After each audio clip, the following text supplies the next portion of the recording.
Welcome to our channel, where stories come to life. In this video, we will explore spine-chilling accounts of supernatural experiences shared by real people. Get ready to delve into the depths of the unknown and feel shivers down your spine as we enter the realm of the inexplicable. So, hold on tight and be prepared for a hair-raising journey. This happened about 4 years ago, around 2013, when I still lived in my parents' house. It was night, and I was in the backyard, a part covered where the laundry area is, and another uncovered where my mother used to hang the clothes. I was in the uncovered part, talking on the phone, while the night unfolded peacefully. At home, only my brother was present, holed up in his room.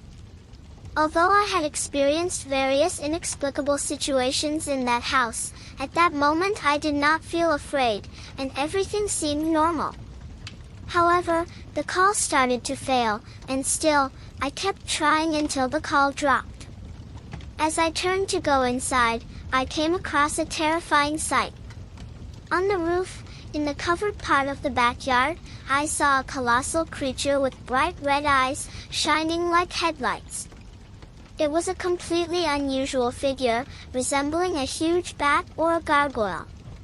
Its coloration was entirely black, like a shadow, and it was approximately 2.5 meters tall, with a wingspan of about 2 meters, due to its enormous wings, similar to those of a bat. At the central tip of each wing, there was a small horn, and the creature, crouched like a dog, had 3 fingers on each claw. Details as vivid as they were terrifying, since the creature was incredibly close to me. Regaining my senses, I fled in despair, stopping only to close the door grate, fearing that the creature might follow me or enter the house. As I locked the grate, I could hear the sounds of something moving on the tiles, heading towards the neighboring house. I thought the creature was moving away, so I stood still, attentive to the events. However, what I heard next was the flapping of wings and a shrill cry, which was enough to propel me to run to my brother's room, consumed by fear. After a few minutes, the signal on my phone returned, although curiously my brother's phone, which shared the same carrier, had never lost signal. In the following days, I shared my experience with my boyfriend, who also reported witnessing something strange at home, which reinforced my sense of fear. Upon investigation, we discovered dark scratches on the wall of the ventilation area near the bathroom. Marks resembling pencil scratches, but darker and deeper.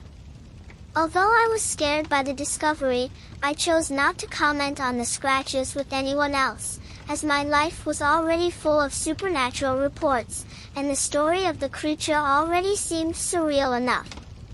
The next day, the scratches had mysteriously disappeared, and since then, I have never witnessed or heard of that creature again.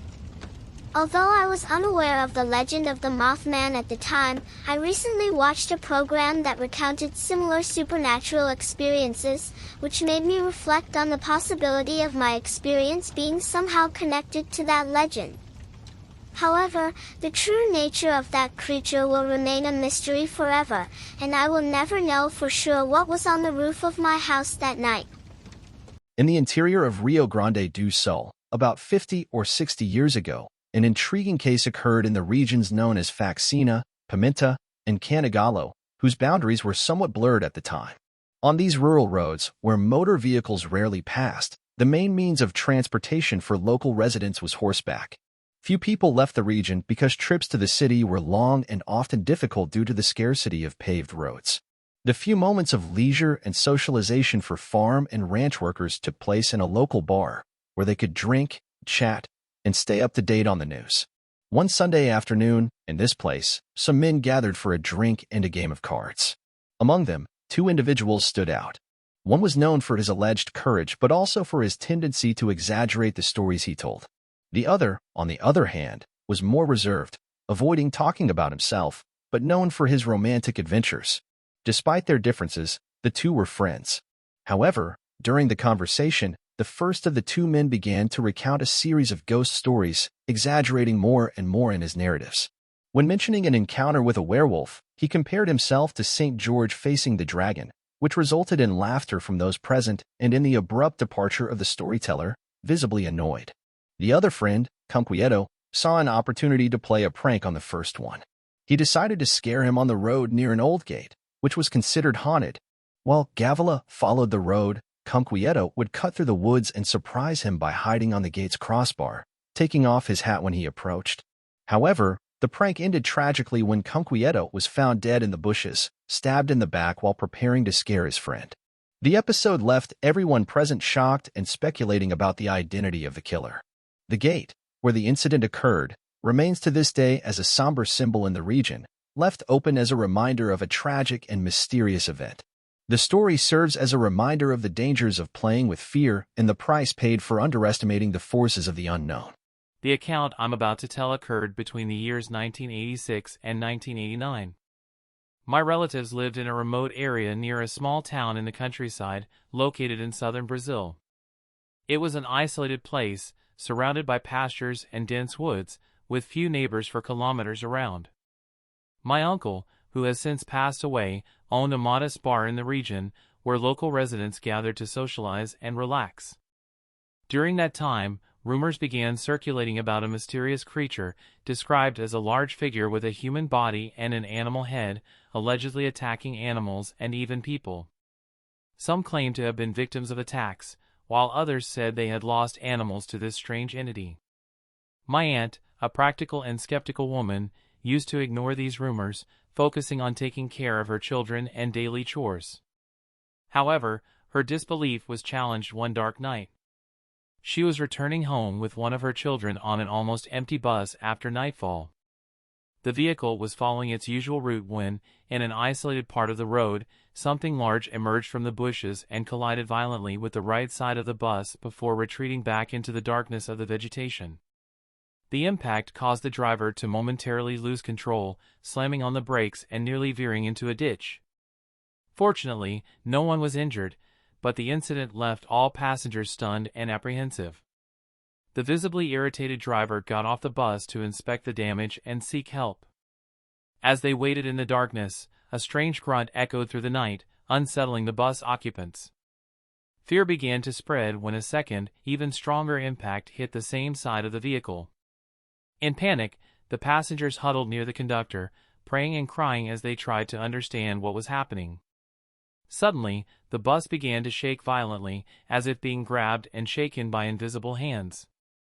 Some of the bravest looked out the windows and glimpsed a shadowy figure outside, but the darkness made it difficult to discern any details. Terror reached its peak when the creature, described as a dark-skinned human-like being with a monstrous goat head, approached the bus's open door. An unbearable stench preceded its arrival, leaving all passengers paralyzed with fear. Before the creature could enter, it retreated and disappeared into the darkness of the night, leaving behind a trail of confusion and terror. Cries and screams of horror echoed inside the bus as the passengers recovered from the shock. The trembling conductor locked the vehicle's door as everyone nervously awaited help. When authorities finally arrived on the scene, they launched an investigation, but nothing was found except for frightened reports and speculation about what could have caused the incident.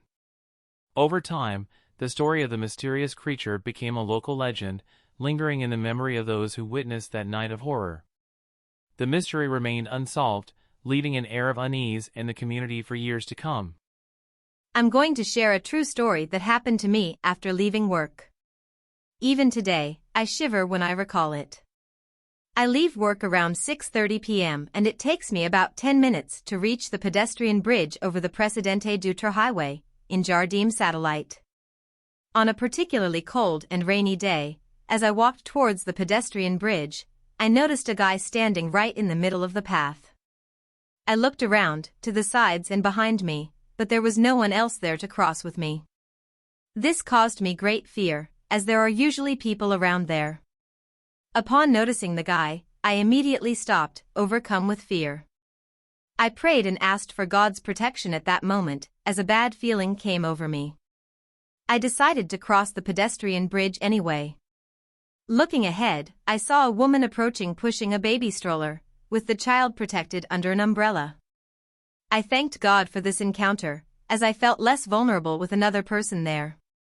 As I passed by the guy, I looked at him, but he remained motionless. The woman with the stroller seemed absorbed, with her head down, and she didn't seem to notice the presence of the guy. I decided to pick up the pace, and when I looked back to see if the woman had passed by the guy, I was startled. The guy was still standing in the same place, but the woman with the stroller had disappeared within seconds. The whole scene seemed so strange and inexplicable to me. Arriving at the bus stop, I prayed again, thanking God for protecting me. I felt like He had sent that woman, perhaps to protect me from the guy. Even today, when I cross that same place on cold and rainy days, I vividly remember what happened that day. The experience remains vivid in my memory, but now, over time, I no longer feel afraid. We thank you, our amazing viewers, for joining us on this journey through the world of terror and the supernatural. Without you, none of this would be possible. Keep sending in your stories and sharing your comments. Don't forget to leave a like if you enjoyed the video and subscribe to the channel to not miss the next episodes.